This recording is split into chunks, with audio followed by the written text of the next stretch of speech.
શ્રી ગણેશાય નમઃ. ભક્તિ સત્સંગ ચેનલમાં આપ સર્વનું હાર્દિક સ્વાગત છે. આજનો વિડીયો છે જેઠ સુદ પૂનમ, કે જેને વડ સાવિત્રી તરીકે ઓળખવામાં આવે છે, એના વિશે. તો અખંડ સૌભાગ્ય અને શ્રદ્ધાનું પર્વ એટલે વડ સાવિત્રી પૂર્ણિમા. તો જય શ્રી કૃષ્ણ. આ બધાને આ વિડીયો જરૂરથી ગમશે, અને જો ગમે તો લાઈક, શેર, કોમેન્ટ, સબસ્ક્રાઈબ જરૂરથી કરજો. ભારતીય સંસ્કૃતિના તહેવારો અને વ્રતોમાં માત્ર ધાર્મિક જ નહીં પરંતુ સામાજિક અને આધ્યાત્મિક મહત્વ પણ છે. એવું જ એક પરમ પવિત્ર અને નારી શક્તિના પ્રતીક સમાન વ્રત એટલે વટ સાવિત્રી પૂર્ણિમા. જેઠ મહિનાની પૂનમના દિવસે ઉજવાતું આ વ્રત હિન્દુ ધર્મમાં પરિણીત મહિલાઓ માટે અત્યંત મહત્વપૂર્ણ માનવામાં આવે છે. આ દિવસે સ્ત્રીઓ પોતાના પતિના દીર્ઘાયુષ્ય અને ઉત્તમ સ્વાસ્થ્ય અને સુખી દાંપત્ય જીવન માટે વટવૃક્ષની પૂજા અર્ચના કરે છે અને ઉપવાસ રાખે છે. વટ સાવિત્રી પૂર્ણિમાનો મહિમા અને તેની પાછળ જોડાયેલી પૌરાણિક કથા અને તેનું વૈજ્ઞાનિક મહત્વ પણ જાણીએ. કે વટ સાવિત્રી વ્રતની કથા દ્રઢ સંકલ્પ, અખંડ પ્રેમ અને પતિ ભક્તિના સર્વોત્તમ ઉદાહરણ છે.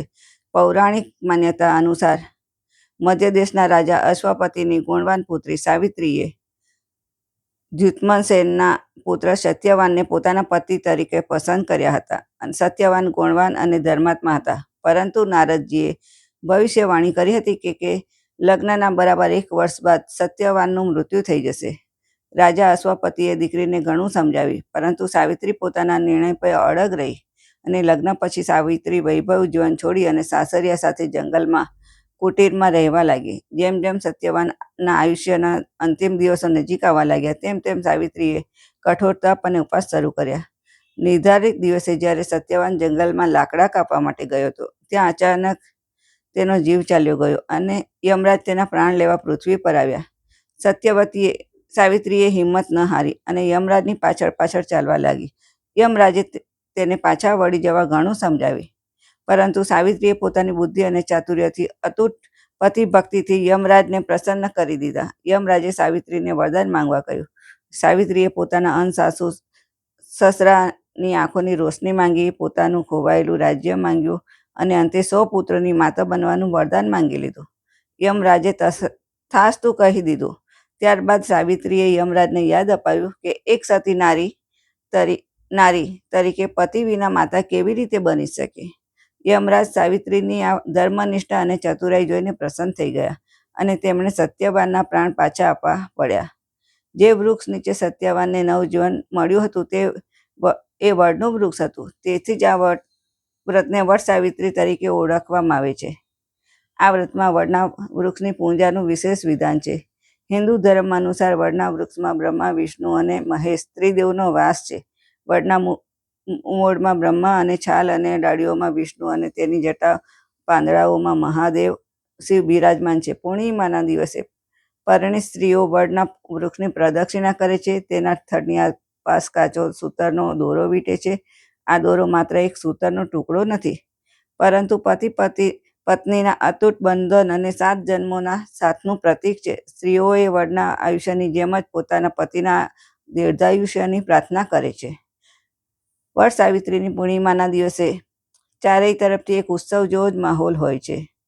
સૌભાગ્યવતી સ્ત્રીઓ સવારે વહેલા ઉઠી પવિત્ર સ્નાન કરે છે. ત્યારબાદ નવા વસ્ત્રો, મોટાભાગે લાલ લીલી સાડી પહેરી અને 16 શણગાર સજે છે. હાથમાં મહેંદી, કપાળે સિંદૂર અને આ વ્રતની શોભા વધારે છે. પૂજાની સામગ્રીમાં ફળ, ફૂલ, ધૂપ, દીપ, મીઠાઈ અને કાચા સૂતરનો દોરો. અખંડ સૌભાગ્ય સામગ્રી બંગડી, બિંદી, સિંદૂર આ બધું રાખવામાં આવે છે. સ્ત્રીઓ સામૂહિક રીતે વડના વૃક્ષ નીચે એકઠી થાય છે અને જળ ચડાવી અને પૂજા કર્યા બાદ વડની 7 કે 108 પ્રદક્ષિણા કરે છે. આ દરમિયાન સાવિત્રી અને સત્યવાનની કથા વાર્તા પણ સાંભળે છે. પૂજા પૂર્ણ થયા બાદ સ્ત્રીઓ વડના પ્રદક્ષિણા કરી અને આશીર્વાદ માંગે છે કે સાવિત્રી જેવું સૌભાગ્ય અમને પણ પ્રાપ્ત થાવ. તો આ જેઠ સુદ પૂનમના દિવસે આવતું વટ સાવિત્રીનું વ્રત, કે જે આ વખતે 29 જૂને આવે છે. તો સૌભાગ્યની પ્રાપ્તિ માટે અને પોતાના પતિના દીર્ઘાયુષ્ય માટે વડસાવિત્રી વ્રત પૂજા તમે બધા જરૂરથી કરજો. જય શ્રી કૃષ્ણ.